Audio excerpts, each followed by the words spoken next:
Yep, I am doing another video, so it's not so long in between.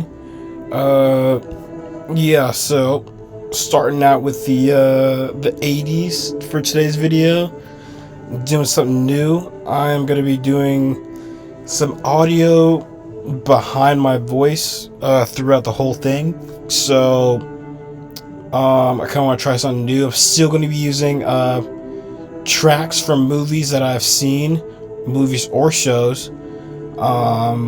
Speaking of which, I'm probably going to show you my serialized account in this video at the end. Because I don't know, just because I feel like it. And probably this weekend I'm gonna get Letterboxd Pro, change all my posters. I'll do an update before that, before I do my 90s video. But yeah, I'm gonna start off with number 10 here. We got Cinema Paradiso. I watched this. It's another one I watched this summer. I saw it. When was it? About a month and a half ago. This was a great watch. You want to go through. So I don't want to talk too much about these because I don't want this video to get too long, because I've been yapping these past two videos over 35 minutes for each one, I think. But I thought it was a good movie about cinema. I mean, cinema is the greatest art form, and just seeing this boy grow up being surrounded by film and how it molded and shaped his life, I thought was a great experience. It doesn't revolve around anything else except how the person who introduced him to film changed him, and their dynamic was good. I give it a decent 4. The ending I thought was great with that iconic shot at the end. Besides that, no big complaints. I thought it was good storytelling and all that. That was not my first attempt at watching it. I had tried. Turn that up. I tried it probably a year before, I think, to watch it, and I just really couldn't get into it. Probably because the Italian, I think it is, but tried it again, did not regret it. So that leads me to number 9. Yep, The Color of Money. I watched this, I don't even know how long ago, it's been a while, but this is a top sports movie for me. Probably, I can't even, top 8 sports movie, I'm going to say. But it is a good Scorsese. I don't even know the main character's name, but whoever Tom Cruise plays, let me check if I can. Yeah, Vincent. He was a good character. I liked his enthusiasm and his strive to really be his own person, I guess. It didn't feel like, it definitely wasn't a stereotypical sports movie, which follows the basic trope that you've seen in movies a lot more recently. Probably because we can probably thank Scorsese for that. I actually don't even know why this is on my. Does pool even count as a sport? Who knows? But it's on my sports list anyway. But it was a good watch. No complaints from me. I gave this as also a light to decent 4. Yeah, I mean, can't really complain much for a Scorsese movie like this. It's pretty good stuff. Now, number 9. I actually switched 7 and now. Oh wait, no, number 8. So I switched places with 7 and 8. You'll see what number 7 is, but yeah, Empire Strikes Back used to be number 7. I switched it literally right before I made this video. Actually, I'd say it's the 3rd best Star Wars, I think, on my Star Wars ranked. I honestly, for me, I think I watched. Okay, so when I first saw Star Wars, it was like probably like 5-6 years ago.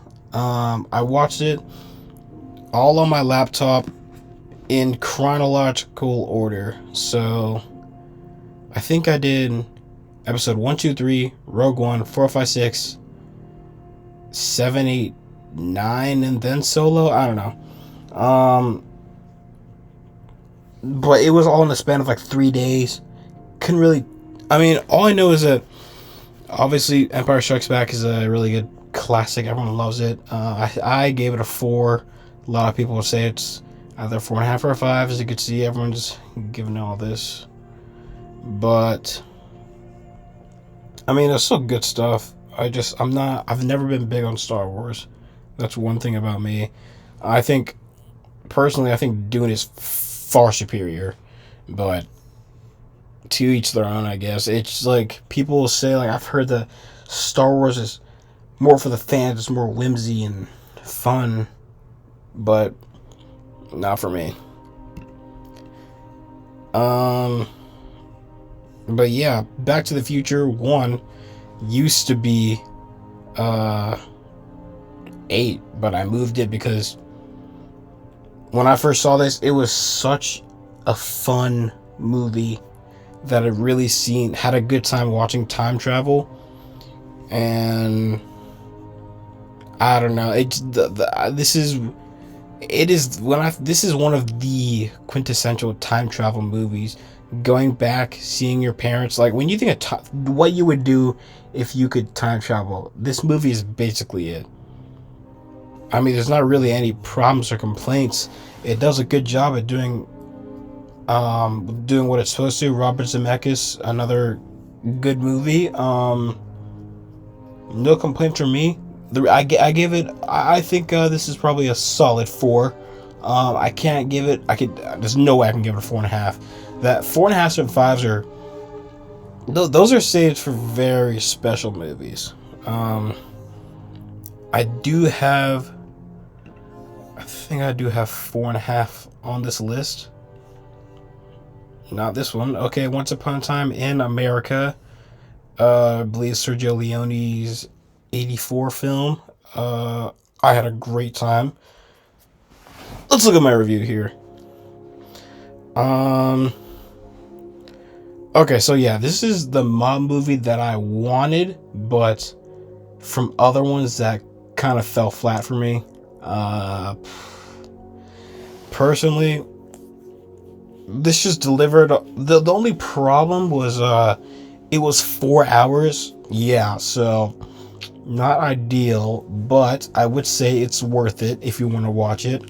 Like, it's very worth it. The shots they use, the story they tell, it's a long story, but it's a good story. Like this is a fantastic mob movie.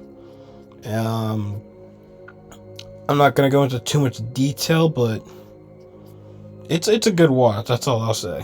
Yeah, you can see me talking about there's a specific shot in I believe the hospital, the nursery with the babies. Very unique cinematography at some points. Even in the cover here, I'd seen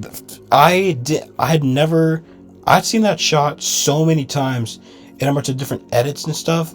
I didn't know what it was from. I just seen that shot so many times, and I even just getting into film, I knew that, like, okay, yeah, that's probably a pretty impactful, pretty important film. So, I mean, now that I finally got the chance to watch it, I mean, I wasn't wrong. So, but I think this might still be in my top 100, like right at the bottom, if I'm not mistaken. But yeah, this is a fantastic film. Fantastic. Let's see what we got here at number 5. Okay, now I know this number 5. I can tell just by the color. This movie is in my top 100. I think it's like number 80.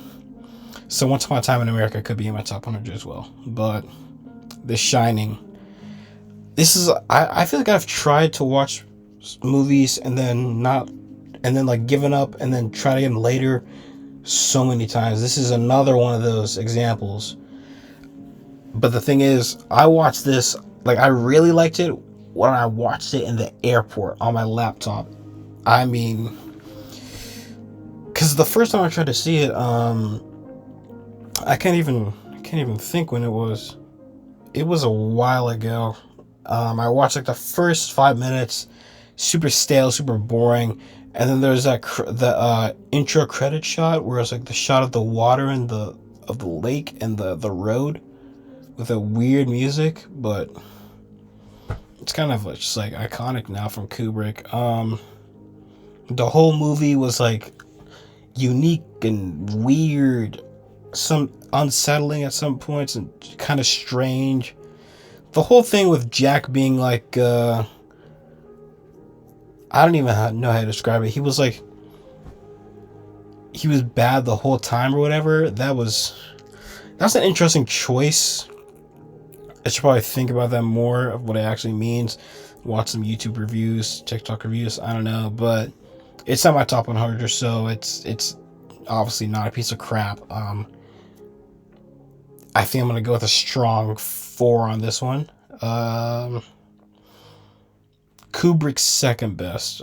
His best was I went over in the 70s video, A Clockwork Orange, which actually used to be a 4, but I don't think this will go to a 4.5 anytime soon.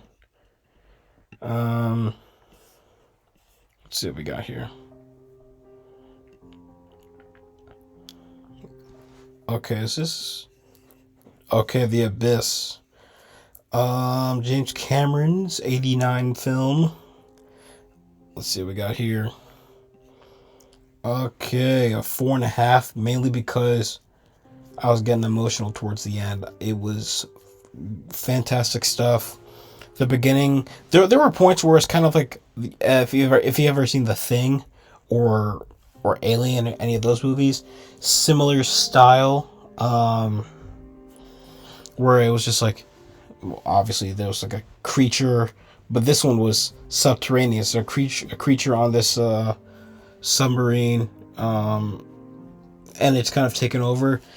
But the when I think of this movie, The Abyss, I think of, so this cover, as you see, that is an edited shot from the movie where you're near one of the characters near the bottom of the ocean, and they encounter extraterrestrial life. That, even though it felt, the movie felt pretty grounded until then, but I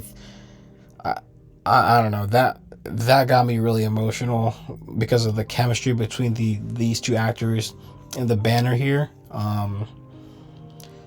It was very solid stuff from James Cameron. I think that's my highest rated James Cameron film. Now thinking about it. Anyway, number 3, Scorsese's not his best, his second best. He's got to have one above this. I'm not thinking of right. Oh yeah, he's got one above this. I just thought of it. King of Comedy. So everyone tells when you talk about Joker, which is a top film for me. I don't care about the hate that it gets now, but people say, "Oh, Joker's just a copy of Taxi Driver and King of Comedy." I kind of get the Taxi Driver part, like barely, but when you watch King of Comedy, you're like, okay, that's where Todd Phillips got his inspiration from. Like it was uncanny. But that's why I liked it so much. I like Joker, so I mean, obviously I'm gonna like this. I mean, that's all I'm gonna say about it. It's a strong 4.5. I saw it like 2 years ago, and it's still amazing. I haven't rewatched it since, but I mean, that's my thoughts on it. No complaints here. Probably a strong 4.5, I'd say. Yeah, strong 4.5. Now, number 2. Okay, we're getting to some 5 stars here. This is actually a recent 5. By recent, I mean like it used to be a 4.5 for like. Actually, I saw this movie last summer, a year ago, a little over a year ago, probably 13 months ago. I saw the original Blade Runner. I thought it was amazing. Give it a 4.5. It only recently got up to a 5, probably 2 months ago. But I mean, let's see what I wrote here. Yeah, I watched the original before. Yeah, top tier sci-fi. Ridley Scott really delivered, especially with the tears in the rain scene. I mean, that sums up how amazing this movie is. The ending sequence is great. The cinematography for a movie from 1982 is unbelievable. Like the whole thing, like the concept was just like easy to follow, but just so intriguing. Like it was really something special. But anyway, number one, The Elephant Man. Yeah, this is like a top 15 movie for me. Maybe yeah, I don't know if it's top 12, but yeah, it's top 15. And it is, this movie is, yeah, I gave it a 4.5 when I first saw it. I should probably change that. But this is it. This is one of the most emotional, down to earth movies that I've ever seen, and it was just something else, man. It was something else. But yeah, that is my top 10 for the 1980s. Kind of moving more towards recent new Hollywood, new cinema, more recognizable stuff going through the decades. But next time I upload a video, it's probably going to be, I'm probably going to have Letterboxd Pro. If I don't, that'd be a shame. But I'm going to show you my serialized. Let's see what we got here. Okay, I gotta log in. Alright, this is my serialized. Here we go. They do the top 5 instead of top 4. These are not my 5 favorite shows, just top ones from each different genre. You got drama, romance, comedy, superhero, sci-fi. I'll just go through everything I've watched. It's okay, 7 pages. Never mind. I'm not. It's not every. I haven't seen every single season. Like I haven't seen every single season of Grownish or Blackish. I just kind of put them on there because I've seen the majority. I didn't want to add stuff that I just seen on cable, just because. But here's my shows that I'm working on. I literally have enough movie and TV shows to last me for decades, honestly, because I'm gonna not have as much time as the older I get. So yeah, this will last me a while. But I am on, where is it? Nope. Okay, I guess oh, there it is. I'm on Lost right now. So every time I start, I never update the cover until I start the show or get at least a little bit into it. So that's my Lost cover. And then here are my lists. Drama, fantasy, sci-fi, comic book, and sitcom. I only have 4. I don't have an overall because for me it's very difficult to cross genres when you're ranking. But yeah, this is what I'm at so far. I'm just gonna zoom through these real quick. Lost could maybe go over Doctor Who. Doubt it though. We'll see. I'll probably do a different video going more into depth on these lists, but I just want to show you everything that I've been doing besides watching movies, because I think since I started this channel, I've only seen, okay, wow, one other film, okay. But anyway, yeah, that's it for me. And I will see you guys in the next video for the top 10 movies of the 90s. Yeah. See ya.